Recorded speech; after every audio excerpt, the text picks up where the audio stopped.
رحم اللہ من قرأ الفاتحہ۔ بسم اللہ الرحمن الرحیم۔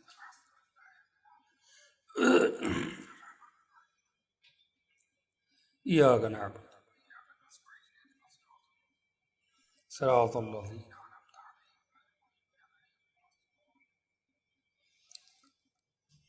اعوذ باللہ من الشیطان اللعین الرجیم۔ بسم اللہ الرحمن الرحیم۔ الحمد للہ الذی ہدانا لہذا وما کننا لنہتدی لولا ان ہدانا اللہ لقد جاءت رسل ربنا بالحق والصلاة والسلام والتحیۃ والاکرام سیدنا و نبینا و طبیب قلوبنا و انیس نفوسنا مولانا مقتدانا ہادینا ابی القاسم محمد اللہم صلی علی محمد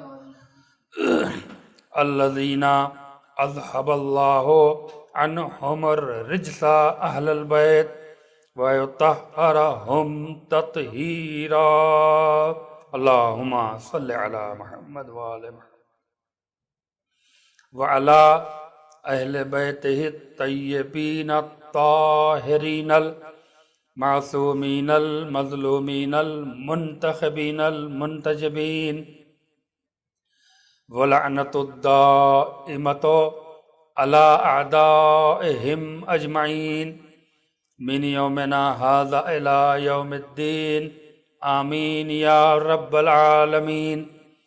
اما بعد فقد قال سبحانہ تبارک و تعالی فی محکم کتابہ المبین وهو اصدق الصادقین وقولہ الحق۔ بسم اللہ الرحمن الرحیم۔ قل لا اسألکم علیہ اجرا الا المودۃ فی القربى۔ صلوات پڑھ دیں محمد وآل محمد اللہم صلی اللہ۔ حاضرین مجلس کی صحت و سلامتی کے لیے، ان کے رزق، ان کے علم، ان کے شعور اور ان کی توفیقات میں اضافے کے لیے عظمت محمد وآل محمد پر مل جل کر بلند آواز سے صلوات پڑھ دیں اللہم صلی علی محمد وآل محمد۔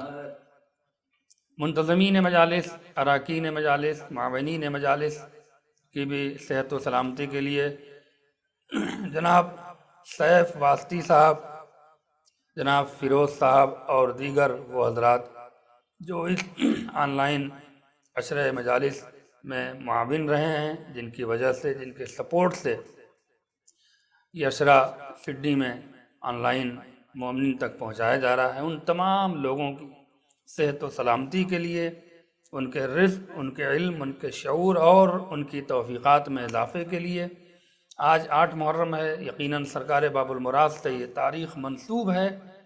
جہاں جہاں بھی امام کے سچے وفادار ماتمدار عزاداری میں مصروف ہیں، ان تمام عزاداروں کی جان مال عزت آبرو کی حفاظت کے لیے ایک بار پھر عظمت محمد وآل محمد پر مل جل کر بلند آواز سے صلوات پڑھ دیں اللہم صلی علی محمد وآل محمد۔ پروردگار عالم قیامت تک باقی رہنے والی کتاب قرآن مجید کے سورہ شورى میں اپنے محبوب ترین پیغمبر حضور سرور کائنات حضرت محمد مصطفیٰ صلی اللہ علیہ وآلہ وسلم کے وسیلے سے اپنے محبوب بندوں تک ایک اہم ترین پیغام اور ایک امپارٹنٹ میسج پہنچا رہا ہے۔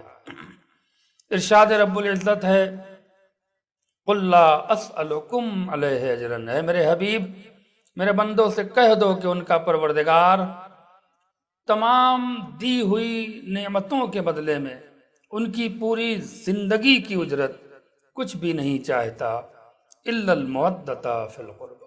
اگر کوئی بشر اپنے اللہ کی بارگاہ میں نذران عقیدت کے طور پہ، اجر رسالت کے طور پہ کچھ پیش کرنے کی تمنا اور آرزو رکھتا ہے، اپنی خودداری کی بنا پر، شرافت نفس کی بنا پر، اپنے طہارت لہو کی بنا پر، تو اے میرے حبیب میرے بندوں سے صاف صاف کہہ دو ہمیں ان کی دولت نہیں چاہیے، ہمیں ان کی حکومت نہیں چاہیے، ہمیں ان کا مکان اور محل نہیں چاہیے، ہمیں ان کی آل اور اولاد نہیں چاہیے، ہمیں ان کا عیش اور آرام نہیں چاہیے، ہمیں ان کا تجھ کو احتشام نہیں چاہیے۔ الا المودۃ فی القربى، اگر بندوں کی جانب سے پروردگار کو کچھ چاہیے تو صرف اور صرف محبت آل محمد چاہیے۔ ایک صلوات پڑھ دیں محمد و آل محمد پر، اللہم صلی علی محمد و قرآن اور فضائل محمد و آل محمد کی مجلس اپنے 8ویں اور اپنے آخری مرحلے میں داخل ہو رہی ہے۔ آج ایک اہم ترین تاریخ ہے، لہذا کوشش کروں گا کہ آپ تمام عزاداروں کے درمیان یا جہاں جہاں بھی لوگ ہماری آج کی مجلس آن لائن سن رہے ہیں، ان تمام ماتمداروں اور عزاداران امام حسین کی خدمت میں اپنے محدود وقت میں کچھ اہم ترین باتیں ان کی خدمت میں پیش کروں۔ کل کی مجلس جہاں ختم ہوئی تھی اسی سلسلہ خطاب کو آگے بڑھاتے ہوئے آج کی اہم ترین باتیں سرکار باب المراد کی فضیلت پہ بھی روشنی تھوڑا بہت ڈالنا ہے اور ان کے مصائب پڑھنے ہیں، وفاداروں کا مجمع ہے۔ یقیناً آج ہی کی وہ اہم ترین تاریخ ہے جو سرکار باب المراد سے منسوب ہے۔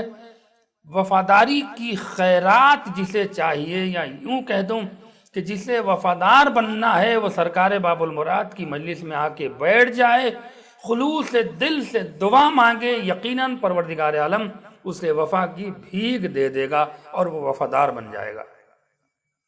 توجہ چاہ رہا ہوں میرے عزیزو، پروردگار عالم نے مودت مانگی ہے، یعنی اہل بیت کی محبت معرفت کے ساتھ مانگی ہے۔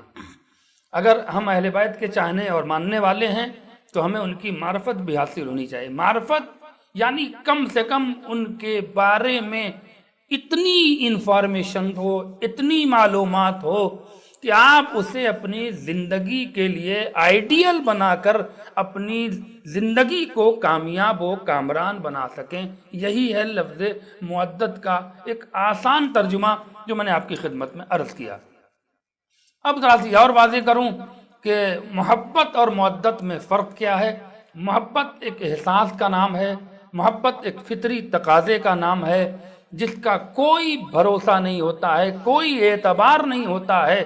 کبھی جس سے محبت ہوتی ہے کچھ دن بعد اسی سے دشمنی بھی ہو جاتی ہے، اسی سے نفرت بھی ہو جاتی ہے۔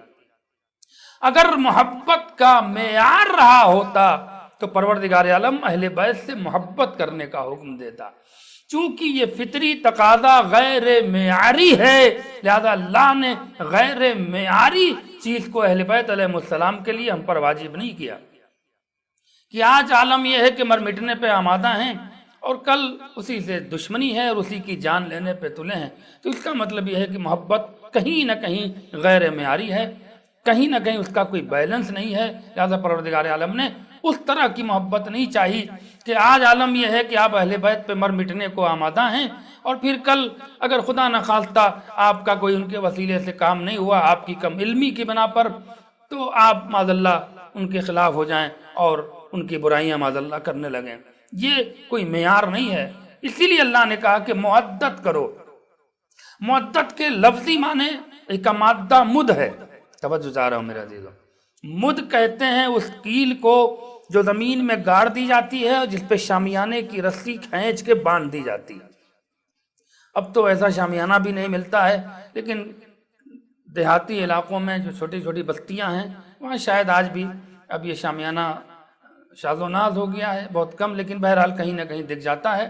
ایک وہ لوہے کا ایک شے ہوتی ہے، ایک چیز ہوتی ہے، ایک راڈ ہوتا ہے، اس کو زمین پہ گاڑتے ہیں اور اس میں رسی کھینچ کر باندھ دیتے ہیں، وہ مد ہے۔ توجہ چاہ رہا ہوں، وہ کیل جو زمین کے اندر گئی ہے وہ مد ہے۔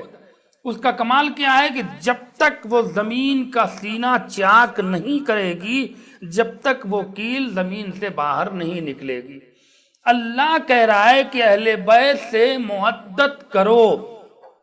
آپ نے اشارہ سمجھا؟ یعنی اللہ یہ بتانا چاہ رہا ہے کہ اہل بیت ذہنوں میں بٹھانے کا نام نہیں ہے، بلکہ اہل بیت کو دل میں بٹھانے کا نام ہے، اور جب اہل بیت تمہارے دل میں بیٹھ جائیں گے تو تمہاری زندگی کا ہر عمل ان کی خوشنودی کے مطابق ہوگا، اور یہ سوچ کے چلو گے کہ ہماری ذات سے کوئی ایسا کام نہ ہو جائے کہ جس سے اہل بیت ناراض ہو جائیں۔ ایک صلوات پڑھ دیں محمد و آل محمد پر۔ لہذا جو کچھ ہے وہ اہل بیت کی محبت ہے زندگی میں، جو کچھ ہے وہ ولایت علی ابن ابی طالب ہے۔ اگر محبت اہل بیت نہیں ہے تو یاد رکھیے کوئی عبادت اللہ قبول کرنے والا نہیں ہے۔ اگر ولایت علی ابن ابی طالب پر ایمان اور عقیدہ نہیں ہے تو کوئی بھی عبادت پروردگار قبول کرنے والا نہیں ہے، یہ جان لیجئے اور مان لیجئے۔ اس پر کٹ حجتی سیکھنے سے کوئی فائدہ نہیں ہے، یہ خدا کا ایک فیصلہ ہے، اور ان کے معصومین نے اس پر روشنی بھی ڈالی ہے۔ وہ معصومین کہ زندگی میں جن سے کبھی جھوٹ کا تصور بھی نہیں کیا جا سکتا۔ دنیا کے بنائے ہوئے صدیق اور ہوتے ہیں، خدا کے بنائے ہوئے صدیق اور ہوتے ہیں۔ ایک صلوات پڑھ دیں محمد و آل محمد پر، اللہم صلی علی محمد۔ پانچویں امام سے روایت ہے، توجہ چاہ رہا ہوں، اور گفتگو یہیں سے آگے بڑھ جائے گی۔ پانچویں امام امام محمد باقر علیہ السلام سے یہ روایت ہے کہ آپ ایک بار خطبہ ارشاد فرما رہے تھے کہ ایک دشمن اہل بیت آپ کے اس درسگاہ میں داخل ہوا، کہ جس درسگاہ میں آپ منبر سے خطبہ اور دیگر اپنے بیانات ارشاد فرماتے تھے، وہ درمیان مجمع سے کھڑا ہو کر، دیگر بہت سارے علماء نے اس روایت کو نقل کیا ہے، کھڑا ہو کر امام پنجم سے سوال کرتا ہے۔ توجہ چاہ رہا ہوں میرے عزیزو، یاد رکھیے کہ محبت اہل بیت اور ولایت علی ابن ابی طالب بھی پانے کے لیے اللہ نے شرط رکھی ہے۔ پہلی شرط کیا ہے کہ اس کی نسل پاک ہو، دوسری شرط یہ ہے کہ اس کے خون میں شرافت ہو۔ ذلیل لوگ کبھی نہ ولایت کے اقرار کر سکتے ہیں، نہ محبت اہل بیت کو تسلیم کر سکتے ہیں۔ یہ بالکل واضح طور پہ ہے، اب یہاں سے دلیل سنیے اور گفتگو آگے بڑھ جائے گی۔ ایک شخص کھڑا ہوا مجمع سے اور وہ ہمارے پانچویں امام سے سوال کرتا ہے کہ مت دین، اے فرزند رسول بتائیے کہ دین کیا ہے۔ توجہ چاہ رہا ہوں میرے عزیزو، امام نے ارشاد فرمایا بیٹھ جا، الدین ہے خمسۃ خصال، دین 5 خصلتوں کا نام ہے۔ توجہ چاہ رہا ہوں، الاول اقیم الصلاۃ، دین کی پہلی خصلت کا نام نماز ہے۔ توجہ، الثانی الصیام، دین کی دوسری خصلت کا نام روزہ ہے۔ توجہ چاہ رہا ہوں میرا عزیز۔ الثالث آت الزکوٰۃ، دین کی تیسری خصلت کا نام زکوٰۃ دینا ہے۔ والرابع الحج بیت اللہ، اور چوتھی دین کی خصلت اللہ کے گھر کا طواف کرنا، حج کرنا۔ والخامسۃ ہی ولایت علی ابن ابی طالب علیہ السلام، اور دین کی 5ویں خصلت ہے وہ ہماری اور ہمارے جد علی ابن ابی طالب کی ولایت ہے۔ توجہ چاہ رہا ہوں، اس نے پلٹ کے پوچھا اے فرزند رسول، ان 5 خصلتوں میں سب سے وزنی خصلت کون سی ہے، سب سے بھاری بھرکم خصلت کون سی ہے کہ جس پر پورا دین ٹھہرا ہوا ہے، پورا اسلام ٹھہرا ہوا ہے؟ امام نے بتایا کہ پوچھا کہ تیری نظر میں کیا ہے؟ توجہ چاہ رہا ہوں، ولایت کا منکر تھا اور امام سے سوال کر رہا ہے، تیری نظر میں کیا ہے؟ اس نے کہا کہ نماز کا نہیں۔ چونکا، اچھا نماز دین کی پہلی خصلت ہے اور وہ وزن نہیں اس میں؟ کا نہیں۔ کا روزہ؟ کا اس میں بھی نہیں۔ کا زکوٰۃ؟ کا نہیں۔ کا حج؟ کا نہیں۔ تو پھر خاموش ہے۔ کا آگے بول، جو آخری خصلت کا میں نے نام لیا ہے وہ بتا۔ تو کیا آپ اور آپ کے جد کی ولایت سب سے زیادہ باوزن ہے؟ امام نے کہا یقیناً، واللہ، قسم خدا کی، امام نے قسم کھا کر کہا اللہ کی، کہ واللہ میں خدا کی قسم کھا کر کہتا ہوں کہ ان تمام خصلتوں میں سب سے باوزن اور بھاری خصلت کا نام ولایت علی ابن ابی طالب ہے۔ ایک صلوات پڑھ دیں محمد وآل محمد پر، اللہم صلی علی محمد وآل۔ توجہ چاہ رہا ہوں میرے عزیزو، اور یہیں سے سرکار باب المراد کی بارگاہ تک پہنچنا ہے۔ وہ جھنجلایا، چونکہ منکر ولایت تھا، چہرے کا رنگ بدل گیا، خون کی مجبوریوں نے اس کو اپنی عادت پر مجبور کیا کہ اس کے چہرے کا رنگ اڑا اور غم و غصے میں آ گیا۔ کہا واہ واہ فرزند رسول، نماز اللہ کی ہلکی، روزہ اللہ کا ہلکا، زکوٰۃ اللہ کی ہلکی، حج اللہ کا ہلکا، اور ولایت تمہاری یا تمہارے جد کی وہ بھاری۔ میں اس بات کو تسلیم نہیں کر سکتا، اس کی دلیل دیجئے۔ توجہ چاہ رہا ہوں، وہ دلیل سنیں گے انشاءاللہ، بہت محظوظ ہوں گے اور گفتگو یہیں سے آگے بڑھ جائے گی۔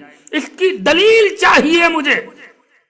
امام نے مسکرا کے کہا دلیل تجھے چاہیے؟ کہا اگر دلیل نہیں دیا تو میں جا کے سب سے کہوں گا معاذ اللہ معاذ اللہ امام نے یہ جھوٹ بات کہی ہے۔ کہا بیٹھ، ہم کوئی بھی دعویٰ کوئی بھی بات بغیر دلیل کے نہیں پیش کرتے ہیں، تجھے دلیل چاہیے؟ کہا مجھے دلیل چاہیے۔ کہا بیٹھ جا، بیٹھ گیا۔ اور بیٹھنے کے بعد امام نے کہا بے شک ہماری اور ہمارے جد کی ولایت سب سے زیادہ باوزن ہے، سب سے زیادہ بھاری ہے۔ اس کی دلیل سن، نماز یقیناً دین اسلام کی پہلی خصلت کا نام ہے، لیکن سن یہی نماز کہیں پر آدھی ہو جاتی ہے اور کہیں پہ پوری پڑھنے کا حکم ہے۔ توجہ چاہ رہا ہوں، امام نے جو آگے اشارہ کیا، یہی نماز کہیں پر کسی کے پڑھنے کے لیے حرام قرار دیا گیا ہے، اور کہیں پہ اللہ نے بڑی چھوٹ دی ہے کہ اگر اس عالم میں نہیں ہے تو اس طرح سے پڑھو، اس طرح سے نہیں پڑھ سکتے ہو تو ایسے پڑھو، سفر میں ہو تو قصر پڑھو، حضر میں ہو تو پوری پڑھو۔ اور توجہ چاہ رہا ہوں، بچوں پہ واجب نہیں ہے، 15 سال سے کے بعد بچوں پہ واجب، 9 سال کے بعد بچیوں پہ واجب۔ یہ نماز کے شرائط ہیں، توجہ چاہ رہا ہوں، نماز کے شرائط ہیں۔ عورتوں پہ کچھ دن کے لیے نماز پڑھنا حرام ہے کہ حالت نجاست میں نماز نہیں پڑھی جا سکتی۔ کہا مانتا ہے؟ کہاں مانتا ہوں۔ کہا سن، دین کی دوسری خصلت کا نام روزہ ہے۔ کہاں؟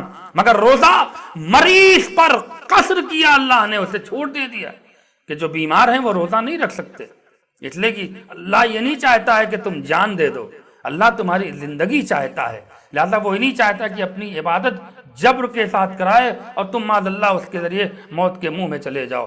لہذا اس نے کہا اگر بیمار ہو تو روزہ تم پر ساقط ہے، اور اگر سفر میں ہو اور 10 دن کے ارادے سے کم ہو تمہارا ارادہ ہے کہیں پر رکنے کا، تو پروردگار وہاں بھی چھوڑ دے رہا ہے کہ نہیں، وہاں پر تمہیں روزہ رکھنا حرام ہے۔ یہ بھی نہیں کہ آپ کو یہ اختیار ہے کہ چلو رکھ لیتے ہیں، سفر میں نہیں، شریعت کہتی ہے کہ قصر میں روزہ رکھنا حرام ہے۔ توجہ چاہ رہا ہوں میرے عزیزو، روزہ رکھنا حرام ہے، یہی عبادت کہیں واجب ہے کہیں حرام ہے۔ توجہ چاہ رہا ہوں میرے عزیزو، لہذا یہ ہے روزہ۔ کہاں فرزند رسول، یہ مسئلہ تو بالکل آپ نے صحیح فرمایا۔ کہ تیسری ہے زکوٰۃ، تیسری ہے زکوٰۃ۔ کہاں؟ کہا زکوٰۃ ان لوگوں پر واجب ہے جو زکوٰۃ نکالنے کی استطاعت رکھتے ہوں، غریب پر زکوٰۃ واجب نہیں ہے، جسے اپنی 2 روٹی کھانے کو نصیب نہیں ہوا ہے وہ زکوٰۃ کیسے ادا کرے گا؟ زکوٰۃ صاحبان ثروت پر واجب ہے، جو حیثیت والے ہیں، جن کے پاس باغات ہیں، بے شمار جانور ہیں، اور انہی چیزوں پر اللہ نے زکوٰۃ واجب کی ہے، غلے ہیں۔ لہذا یہ زکوٰۃ ہر پر واجب نہیں ہے، جو مستطیع ہیں، جو صاحب حیثیت ہیں، جو صاحب ثروت ہیں، جو صاحب مال و زر ہیں، ان پر زکوٰۃ نکالنے کا حکم ہے، ان پر زکوٰۃ واجب ہے۔ لیکن جو غریب ہیں، مسکین ہیں، مجبور ہیں، لاچار ہیں، بے بس ہیں، ان پر زکوٰۃ نکالنا واجب نہیں ہے۔ تو اس کا مطلب یہ ہے کہ یہ چوتھی تیسری خصلت بھی کہیں پہ واجب ہے کہیں پہ واجب نہیں ہے۔ کہاں؟ بے شک۔ کب آؤ حج میں، وہی مسئلہ حج کا ہے، حج بھی صاحبان حیثیت جو استطاعت رکھتے ہوں حج کا، ان پر حج واجب ہے، غریب پہ حج واجب نہیں ہے۔ توجہ جا رہا ہوں میرے عزیزو۔ اور یہ بھی نہیں کہ آپ قرضہ لے کے حج کرنے جائیں، ایسی کوئی شریعت نہیں ہے۔ لہذا جب آپ کے پاس اتنا پیسہ ہو جائے کہ آپ اپنے تمام ضروریات اور واجبات کو ادا کرنے کے بعد اگر آپ کے پاس وہ پیسہ ایکسٹرا ہے، بچ رہا ہے، تو شریعت کہتی ہے کہ حج کر لو، چونکہ اب تم پر حج واجب ہے۔ اب اگر حج چھوڑو گے تو تم ایک بڑے گناہ اپنے سر پہ لے رہے ہو۔ شریعت نے کیا کہا کہ صاحبان حیثیت یعنی جو صاحب استطاعت ہیں ان پر حج واجب ہے، غریب پر واجب نہیں ہے۔ کہاں فرزند رسول یہ تو مسئلہ ہے۔ امام نے پھر کھڑے ہو کر کہا مسئلہ حل ہو گیا، مسئلہ حل ہو گیا۔ نماز کہیں قصر ہے، کہیں واجب ہے، کہیں پر حرام ہے، کہیں منع کیا گیا ہے، کہیں حکم دیا گیا ہے۔ روزے کے لیے کہیں منع کیا گیا ہے، کہیں حکم دیا گیا ہے۔ 9 سال سے پہلے بچیوں پہ واجب نہیں، 15 سال سے پہلے بچوں پہ واجب نہیں، زکوٰۃ مسکین پہ واجب نہیں ہے، غریب پہ واجب نہیں ہے، حج غریب پہ واجب نہیں ہے۔ کہاں کہ اسی لیے ہماری اور ہمارے جد کے ولایت کو پروردگار عالم نے سب سے زیادہ باوزن بنایا، اس لیے کہ یہی وہ ولایت ہے جو حضر میں واجب، سفر میں واجب، مرد پہ واجب، عورت پہ واجب، غریب پہ واجب، امیر پہ واجب، جو جہاں ہے سب پر واجب ہے۔ اسی لیے ہماری ولایت کو اللہ نے سب سے باوزن قرار دیا ہے۔ صلوات پڑھ دے محمد وآل محمد پر، اللہم صلی علی محمد۔ اہل بیت کی معدت اور اہل بیت کی ولایت اور امیر المومنین کی عظیم ولایت کو پروردگار نے تمام عبادتوں سے افضل قرار دیا ہے، اہم ترین بتایا ہے پروردگار عالم نے، اور یہ معصومین کا ارشاد بھی ہے، میں نے آپ کی خدمت میں عرض کیا۔ لہذا جو کچھ سرمایہ ہے وہ محبت اہل بیت ہے، جو کچھ سرمایہ ہے وہ ولایت علی ابن ابی طالب ہے۔ جو صحیح معنوں میں اس سے وابستہ ہو جاتا ہے وہ نہ بے عمل ہوتا ہے، نہ بد کردار ہوتا ہے، نہ مکار ہوتا ہے، نہ فریبی ہوتا ہے، نہ جھوٹا ہوتا ہے، نہ عیار ہوتا ہے۔ یہی پہچان ہے اصل معرفت کی، کہ جتنا اہل بیت سے معرفت ہوتی چلی جائے گی، قربت ہوتی چلی جائے گی، انسان کا کردار بھی سنورتا چلا جائے گا۔ ایک اور صلوات پڑھ دیں محمد وآل محمد پر۔ آج 8 محرم ہے اور سرکار باب المراد کی بارگاہ میں آ گیا۔ اللہ اکبر، یہ بھی اہل بیت کی ایک عظیم فرد ہے۔ اللہ اکبر، جو منصوص من اللہ تو معصوم نہیں ہے، لیکن منصوص من الائمہ معصوم ہیں۔ سرکار باب المراد، ان کی عصمت پہ جو شک کرتا ہے وہ میرے نزدیک اور بہت سارے علماء حق کے نزدیک وہ مسلمان نہیں ہے، وہ شیعہ نہیں ہے۔ جو شہزادی زینب سلام اللہ علیہ اور سرکار باب المراد کی عصمت پر شک کرتا ہو، بس یہ ہے کہ وہ جو 14 ہیں وہ منصوص من اللہ ہیں، اور یہ جو 2 معصوم ہیں یہ منصوص من الائمہ ہیں۔ اور ایسے ایسے لقب اللہ اکبر سرکار باب المراد کو ملے ہیں۔ ہمارے کسی امام سے یہ روایت منسوب ہے، شاید تیسرے امام حضرت امام حسین علیہ السلام نے جب مکے میں آپ نے حج کو عمرے میں تبدیل کیا اور انہیں علم ہو گیا کہ حاجی قتل کرنے کے لیے حج کرنے کی شکل میں حاجی کے بھیس میں مکے آ چکے ہیں، تو اس کے بعد جو خطبہ دیا ہے تو حضور سرور کائنات کے نواسے حضرت امام حسین علیہ السلام یہ جملہ یاد رکھیے گا، جناب عباس کو لوگ شجاعت، جرار، غضنفر، یہ ساری چیزوں سے سرکار باب المراد کو پہچانتے ہیں، لیکن یاد رکھیے گا سرکار باب المراد جتنے بڑے بہادر تھے اتنے ہی بڑے عالم بھی تھے، جتنے بڑے غضنفر تھے اتنے ہی بڑے عبادت گزار بھی تھے۔ ایسا نہیں ہے کہ کسی معنی میں سرکار باب المراد کے کردار میں کوئی کمی رہی ہو۔ میں تو چیلنج دیتا ہوں کہ کسی بھی طرح سے کسی بھی رخ سے سرکار باب المراد کی کسی بھی فضیلت میں کسی بھی گوشے میں زندگی کے کسی پہلو میں بھی کوئی ایک بال برابر بھی کمی دکھا دے یقیناً میں مذہب بدل دوں گا۔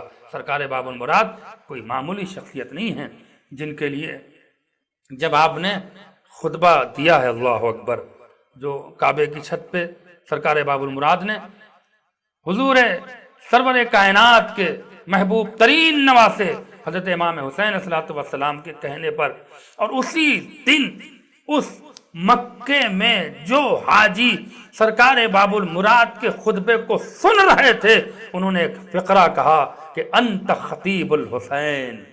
اللہ اکبر، کیا بڑا شرف ملا ہے سرکار باب المراد کو، تم تو امام حسین کے خطیب ہو، اس لیے کہ امام نے حکم دیا تھا کہ آج عباس خطبہ دیں گے، اور منبر بھی بتایا کہ کعبے کی پشت پر کعبے کی چھت پر کھڑے ہو کر جب خطبہ دینے کے بعد سرکار باب المراد تشریف لائے کعبے کی چھت سے نیچے تو سب نے مل کے کہا انت خطیب الحسین، آپ تو امام حسین کے خطیب ہیں۔ کیا علمی بیان اور علمی عالمانہ گفتگو، قسم خدا کی۔ وہاں کے حاجیوں نے خود کہا کہ محسوس یہ ہو رہا تھا کہ علی بول رہے ہیں، اللہ اکبر۔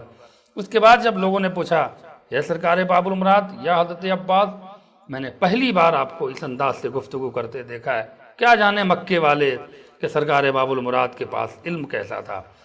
تب جواب میں سرکار باب المراد نے قمر بنی ہاشم نے مسکرا کے جو جواب دیا ہے وہ سن لیں، گفتگو آگے بڑھ جائے گی کہ زقینی ابی علی ابن ابی طالب زقن زقا، میرے والد علی ابن ابی طالب نے مجھے ایسے علم دیا ہے کہ جیسے کوئی پرندہ اپنے بچے کی چونچ میں دانہ ڈالتا ہے اور اسے زندگی عطا کرتا ہے۔ ایک صلوات پڑھ دیں محمد وآل محمد پر، اللہم صلی اللہ۔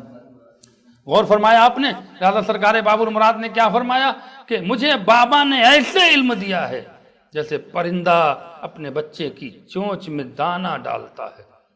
آپ اندازہ کریے، یہ ہے سرکار باب المراد کی فضیلت کہ خود صاحب علم بھی تھے، شجاع بھی تھے، دلیر بھی تھے، غضنفر بھی تھے، بہادر بھی تھے، سخی بھی تھے، عبادت گزار بھی تھے، ہر صفت اور ہر کمال کے مالک تھے حضرت عباس سے علمدار۔ ایک روایت اور آپ کے جو امام حسین علیہ السلام کے حوالے سے یہ آئی ہے کہ جب کربلا میں، توجہ جا رہا ہوں، کیا شرف ملا ہے سرکار باب المراد کو، جب کربلا میں 9 محرم کے دن میں ایک آخری مصلحت کی بات کی کوشش کی گئی کہ ہاں بھائی ایک آخری بار گفتگو ہو جائے، اور کیا مسئلہ ہے کہ وہ اپنی شرط پہ چاہ رہا تھا یزید کہ امام حسین علیہ السلام کو راضی کیا جائے، لیکن یہاں حق کی لڑائی تھی، اسلام کی لڑائی تھی، شریعت کی لڑائی تھی، دین محمدی کی لڑائی تھی۔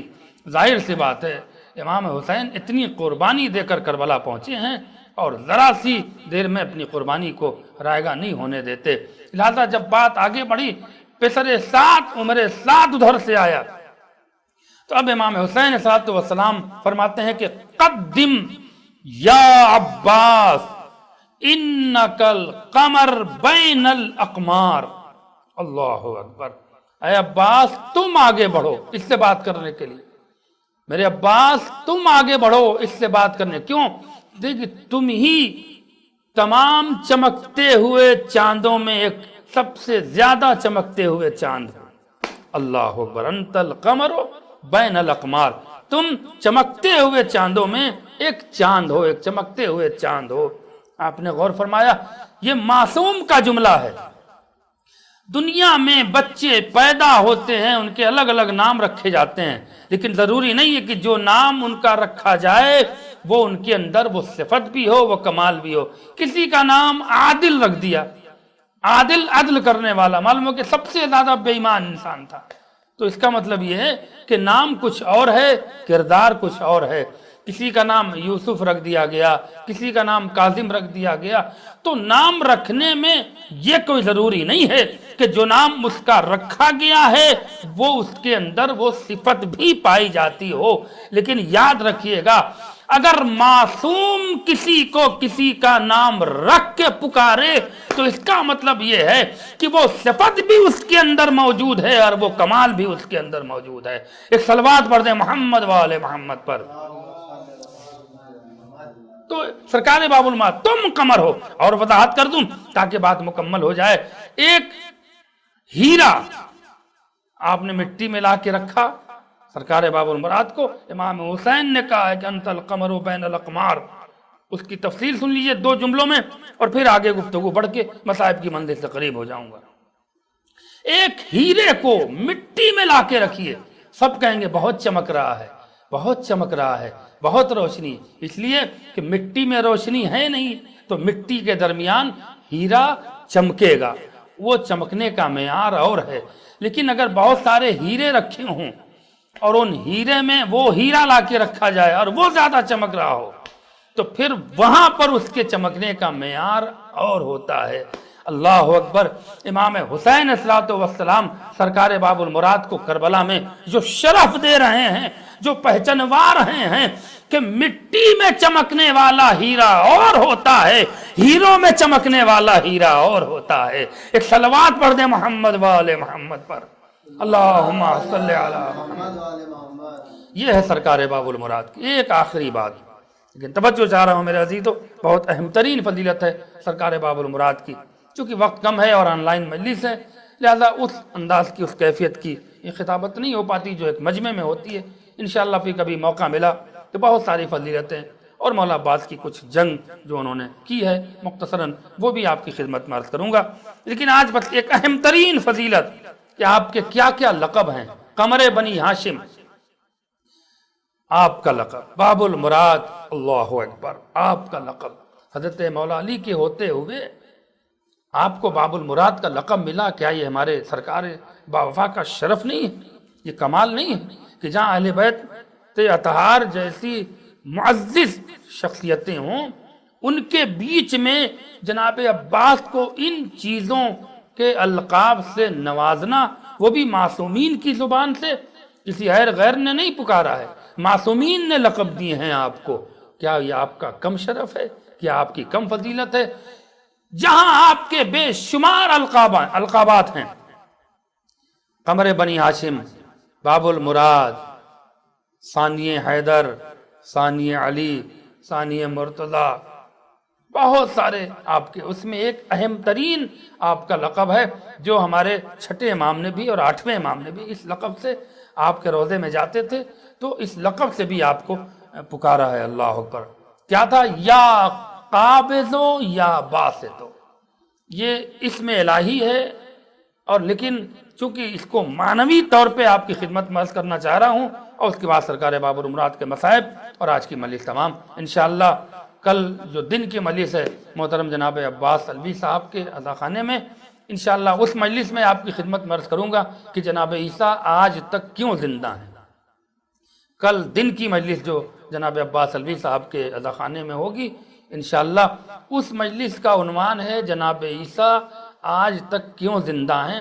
بہت سارے علماء نے، ذاکرین نے، خطبہ نے الگ الگ فضیلتیں بیان کی ہیں، لیکن میں نے جو چیزیں حاصل کی ہیں کتابوں کے ذریعے، اپنے اساتذہ کے ذریعے، علماء کے ذریعے، وہ اپنی محنت آپ تک پہنچاؤں گا کہ جناب عیسیٰ کو اللہ نے صرف امام آخر کے پیچھے نماز پڑھنے کے لیے زندہ نہیں رکھا ہے، چونکہ نماز پڑھنے میں امام کا کوئی شرف نہیں ہے، خود عیسیٰ کا شرف ہے۔ اگر عیسیٰ نماز نہ پڑھیں تو عیسیٰ نہ رہ جائیں، لہذا اصل جو وجہ ہے جناب عیسیٰ کو چرخ چہارم پہ اٹھانے کی اور زندہ رکھنے کی، انشاءاللہ کوشش رہے گی آپ سبھی اعداد وقت پہ تشریف لائیے گا۔ جناب محترم عباس الوی صاحب کے عزاخانے میں اس عنوان پر گفتگو ہوگی اور اس کی دلیل پیش کروں گا۔ آج بس سرکار باب المراد کی اہم ترین فضیلت اور مصائب کی منزل سے قریب ہو جاؤں۔ آپ کا ایک لقب یا قابضو یا باسطو، اب آئیے اس کے معنی، اس کا ترجمہ کیا جائے۔ قابض کے کئی معنی ہیں، قبضے میں لینا اس کو کہتے ہیں قابض، اختیار میں لینا، اپنے کنٹرول میں لینا، یہ ہے قابض۔ قید کرنا یہ بھی قابض ہے۔ باسط چھوڑنا، آزاد کرنا، اللہ اکبر، یہ ہے باسط۔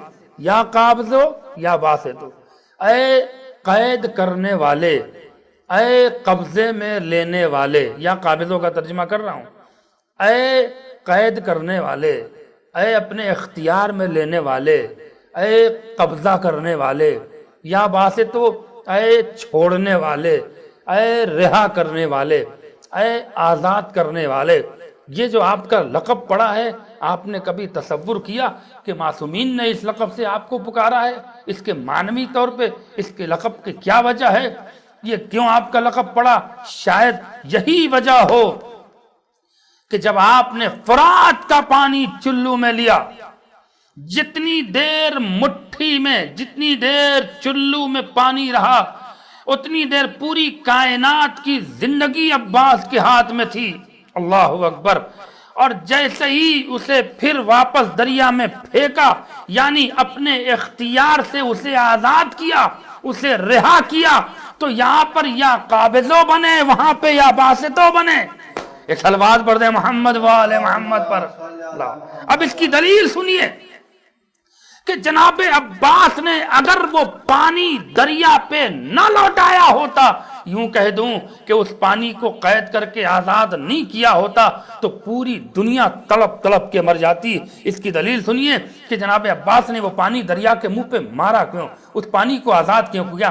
قرآن مجید سورہ انبیاء میں آیت نمبر 32 میں ارشاد فرماتا ہے پروردگار عالم کہ وَجَعَلْنَا مِنَ الْمَاءِ کُلُّ شَيْءٍ حَيٍّ، پروردگار قرآن میں کہہ رہا ہے کہ میں نے کائنات کی ہر شے کو پانی سے زندہ رکھا ہے۔ اللہ اکبر، بہت اہم ترین آیت، اور سرکار باب العمرات کی فضیلت بھی ہو جائے، بعد مصائب سے قریب ہو جائے۔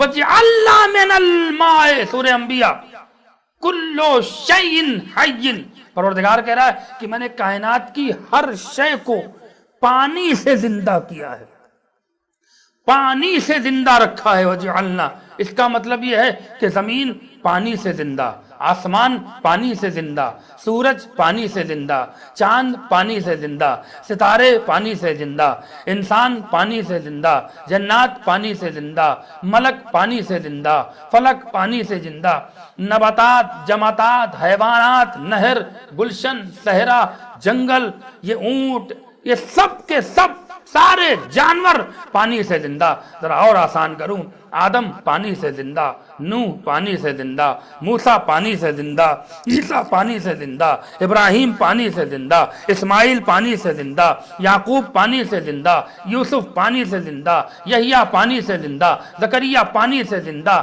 عیسیٰ پانی سے زندہ، سارے نبی پانی سے زندہ۔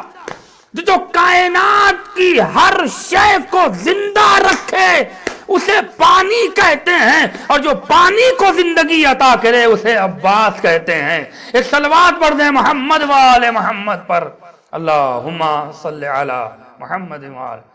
جو پوری دنیا کو زندہ رکھے، پوری کائنات کی ہر شے کو زندہ رکھے، اسے پانی کہتے ہیں، اور جو پانی کو زندگی عطا کرے اسے عباس کہتے ہیں۔ بس ارباب ادا، 8 محرم کا سورج غروب ہو گیا۔ آج کی وہ دردناک رات ہے کہ ہم اس شہید کو رونے آئے ہیں، اللہ اکبر، کہ جس کے جتنے بھی مصائب پڑھے جائیں بہت کم ہے۔ معذرت چاہ رہا ہوں، میں بہت تفصیلی مصائب نہیں پڑھ سکا، بس انشاءاللہ پھر کبھی موقع ملا اور حیات نے وفا کیا تو آپ کی خدمت میں سرکار باب المراد کے اور بھی فضیلتیں بیان کروں گا، لیکن آج بس اجازت چاہتا ہوں ارباب اعضاء۔ 8 محرم کی جب تاریخ آتی ہے تو ہر انسان اس سوچ کر مجلس میں آتا ہے آمادہ ہو کر کہ آج اس شہید کو رونا ہے کہ جس شہید کو کربلا میں تڑپا تڑپا کے مارا گیا۔ اللہ اکبر۔ امام زمانہ نے جو جملہ کہا ہے ارباب اعضاء، اگر یہیں سے آپ آمادہ ہو گئے رونے کے لیے تو مجھے مصائب بہت تفصیلی طور پہ نہیں پڑھنا پڑے گا، اس لیے کہ مصائب سننے کا نام نہیں ہے، مصائب احساس کر کے رونے کا نام ہے۔ کربلا کا نام ہی رونے کے لیے کافی ہے، عباس کی وفاداری رونے کے لیے کافی ہے۔ کربلا میں عباس کا نام آتا ہے، دل تڑپ جاتا ہے، ہائے میرا غازی عباس، ہائے ہائے ہمارا سرکار با وفا، یہ بے کسی میں آپ شہید کیے گئے ہیں۔ امام زمانہ نے سلام بھیجا، جو جملہ کہا ہے کہ سلام ہو اس شہید پر کہ جو زمین کربلا سے جب اپنے اونٹ سے اپنے گھوڑے سے زمین کربلا پہ آئے تو ہر شہید اپنے ہاتھوں سے سہارا لیتا تھا، مگر سلام ہو اس شہید پر جو بنا ہاتھ کے زمین کربلا پہ آیا۔ اللہ اکبر۔ یہی وجہ ہے کہ مقتل کے راویوں نے یہ فقرہ لکھا ہے کہ کربلا کے سب سے مظلوم شہید کا نام جناب عباس ہے، اس لیے کہ جو بھی شہید گھوڑے سے نیچے آیا ارے اپنے ہاتھوں سے سہارا لے لیتا تھا، ہائے عباس، ارے ہاتھ پہلے قلم ہو چکے تھے، زمین کربلا پہ چہرے کے بل آئے، آقا کو سلام کیا۔ اللہ اللہ، جزاکم اللہ خیر الجزا۔ خدا آپ کو کسی غم میں نہ رلائے سوائے غم کربلا کے، سوائے غم اہل بیت کے، سوائے غم عباس کے۔ ارباب ازا، میرے پاس لفظ نہیں ہے، اب دل پہ ہاتھ رکھ کے جملہ سنیں، سرکار باب المراد کی وفاداری سنیں گے۔ جناب ام البنین کی جب شادی ہوئی، اللہ اکبر، یہاں سے وفاداری دیکھیں جناب عباس کی، اور 2-4 منٹ اگر زیادہ ہو جائے تو معذرت چاہ رہا ہوں، لیکن جناب عباس کی اطاعت اور وفاداری کا ثبوت دیکھیے کہ ماں کے کردار سے بیٹے کی تربیت پہ بڑا اثر پڑتا ہے۔ اس کا جیتا جاگتا ثبوت کردار جناب عباس ہے کہ جب جناب ام البنین کی شادی ہوئی تو بنی ہاشم کی عورتوں نے آنگن میں مسند بچھایا تھا۔ مسند بچھانے کے بعد استقبال کا انتظار کر رہی تھی، لیکن جناب ام البنین جیسے ہی دہلیز ابو طالب پر، دہلیز علی ابن ابی طالب پہ پہنچتی ہیں، فوراً سجدے میں سر رکھا، اپنے رخسار کو خاک پہ رکھا۔ بنی ہاشم کی عورتوں نے کہا تم دلہن ہو، آؤ مسند پہ بیٹھو، ہم نے تمہارے لیے قالین بچھائی ہے، اس پہ آ کے بیٹھو۔ ام البنین نے برجستہ کہا کہ میں اس گھر میں شہزادی بن کے نہیں آئی ہوں، بلکہ میرے لیے اس سے بڑا شرف کیا ہوگا کہ مجھے وہ گھر نصیب ہوا رہنے کے لیے جس گھر میں محمد کی بیٹی فاطمہ رہا کرتی تھی۔ ہاں ارباب اعزا، یہ جناب ام البنین کا کردار ہے۔ عورتوں نے بہت کہا مسند پہ بیٹھو، کہا نہیں، مجھے اس گھر کی خاک ہی ہمارے لیے مسند سے کہیں زیادہ اہمیت رکھتی ہے، ہمارے لیے قالین سے زیادہ اہمیت رکھتی ہے۔ بار بار اللہ کا سجدہ کر کے شکر ادا کر رہی، پروردگار تو نے اس کنیز کو یہ شرف دیا کہ ہم اس گھر میں خدمت کے لیے آئے ہیں جہاں فرشتوں کا آنا جانا ہے، جہاں ملائکہ کا آنا جانا ہے۔ اس کے بعد پوچھتی ہیں کہ میرے دونوں شہزادے کہاں ہیں، میرے دونوں شہزادے کہاں ہیں؟ پوچھنے والی نے پوچھا شہزادوں سے مراد؟ کہا میرے آقا حسن اور حسین کہاں ہیں؟ کہا اندر اپنے حجرے میں ہیں، بخار میں مبتلا ہیں۔ تاریخ کہتی ہے، صاحب ریاض نے اس کو بڑی ذمہ داری سے لکھا ہے کہ جناب ام البنین آئیں اور داہنا ہاتھ امام حسن کے پاؤں پہ رکھا، بایاں ہاتھ امام حسین کے پاؤں پہ رکھا، اور بچوں سے کہا بچوں میں تمہاری ماں نہیں، تمہاری کنیز بن کے گھر میں آئی ہوں، اے بچوں اگر ہماری خدمت میں کمی رہ جائے تو ہمیں معاف کرنا۔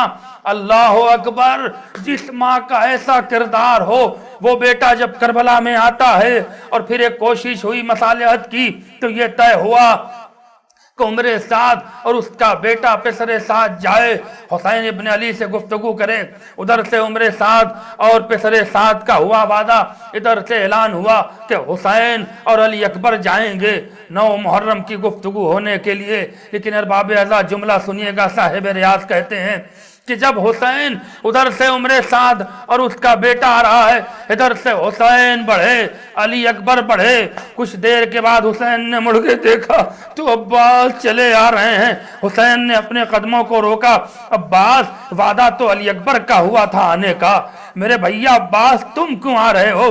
کہا آقا حسین ہاتھ جوڑ کے عرض کروں گا ذرا پیچھے مڑ کے دیکھیں، عمر سعد بھی آ رہا ہے، اس کا بیٹا آ رہا ہے، اس کے پیچھے اس کا غلام بھی آ رہا ہے۔ آقا ارے میں تو آپ کا غلام ہوں، اگر ادھر سے غلام آ رہا ہے تو ادھر سے آپ کا غلام بھی آئے گا۔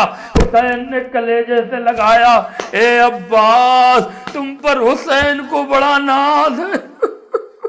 جزاکم اللہ خیر الجزا۔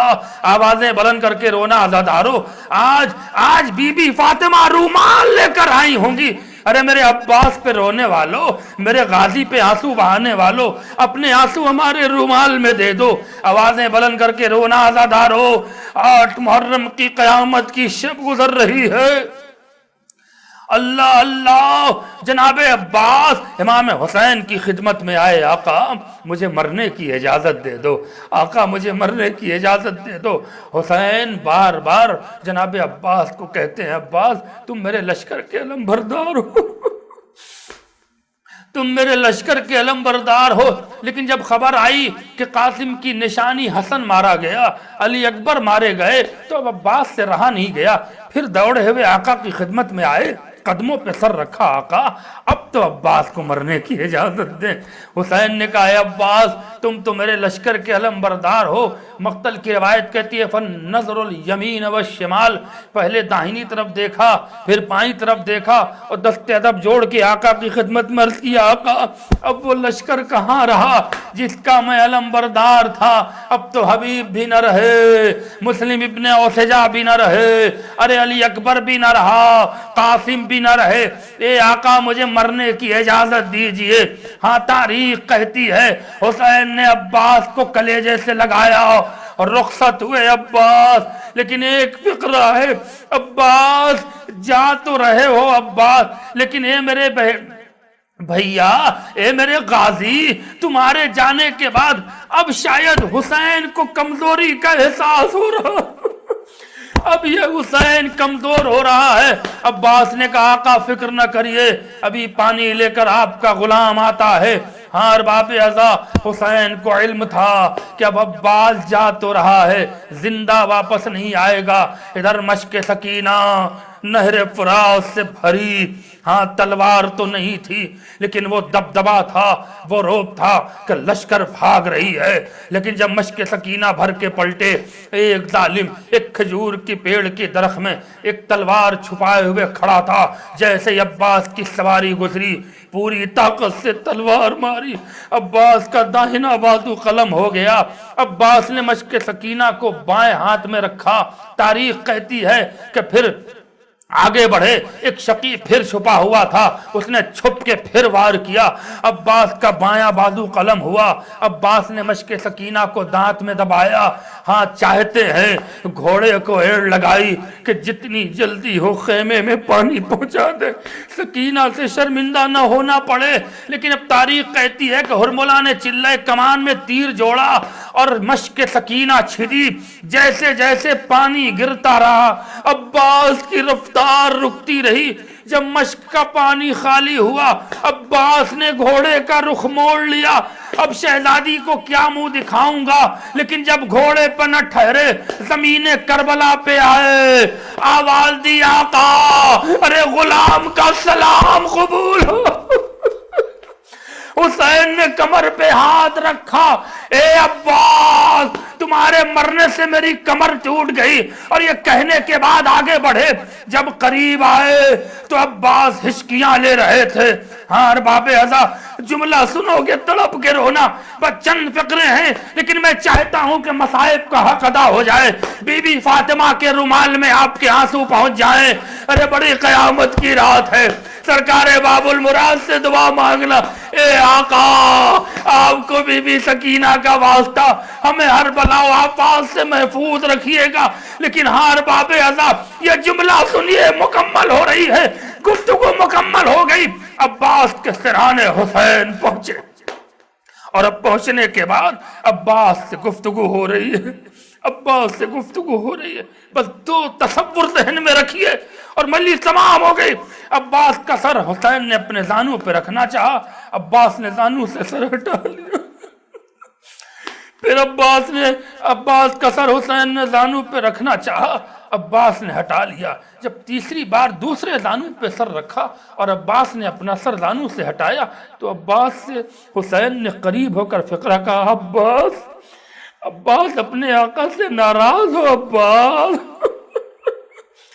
عباس نے بہرحال ہاتھ تو کٹ چکے تھے، تاریخ کہتی ہے کہ ہونٹ تھرا رہے ہیں جناب عباس کے، آواز تھی، نہیں آقا یہ غلام مر جائے آپ سے ناراض کیوں؟ عباس پھر میرے زانوں سے سر کیوں ہٹا رہے ہو عباس؟ کہ آقا میں نے شروع سے سنا ہے اور دیکھا بھی ہے کہ جب میں نے سنا ہے کہ جب حضور سرور کائنات کا انتقال ہوا تھا تو ان کا سر آپ کے زانو پر تھا اور آپ کے زانو پر ان کی روح پرواز کر گئی تھی۔ اللہ، جب میرے بابا علی کا دم نکلا تھا، جب ان کی روح پرواز کی تھی تو آقا میں نے سنا تھا کہ میرے آقا حسن کے زانو پہ ان کا سر تھا۔ اللہ اکبر، اللہ اکبر۔ جناب عباس کے احساس کو سوچیے، آپ کتنا وفادار بھائی ہے آقا حسین کا، کتنا وفادار بھائی کا۔ میں نے نبی کا سنا جب ان کا انتقال ہوا تو ان کا سر علی کے زانو پہ، میرے بابا علی کے زانو پہ تھا۔ جب میرے بابا کا انتقال ہوا تو ان کا سر میرے آقا میرے شہزادے حسن کے زانو پہ سر تھا۔ اے آقا میں آپ کے زانو پہ سر کیوں رکھوں؟ اس لیے کہ میں یہ سوچ سوچ کے شرمندہ ہو رہا ہوں کہ جب آپ کے گلے پہ شمر کا خنجر چلے گا تو آپ کا سر کس کے زانو پہ ہوگا؟ ایک نشیب سے آواز آئی، عباس، ارے میں دکھیاری ماں فاطمہ اپنے لال کو اپنی آغوش میں لے لوں گا۔ اللہ اللہ، میں کیسے مصائب مکمل کروں عزادارو؟ آپ نے گریے کا حق نہیں ادا کیا۔ بس آخری فقرہ سن لیجئے اور گریے کا حق ادا کریے، مجلس تمام ہو رہی ہے۔ ہاں عباس جلدی سے بتاؤ تکلیف کہاں ہے؟ کہ آقا ایک تمنا ہے، ایک تمنا ہے، وعدہ کریے گا، اگر نبھانے کا تو آپ سے کہوں گا۔ جناب عباس سے حسین نے بھی ایک فقرہ کہا کہ عباس تمہارا وعدہ ایک شرط پہ پورا کروں گا کہ تم بھی میرے وعدے کو نبھا دینا۔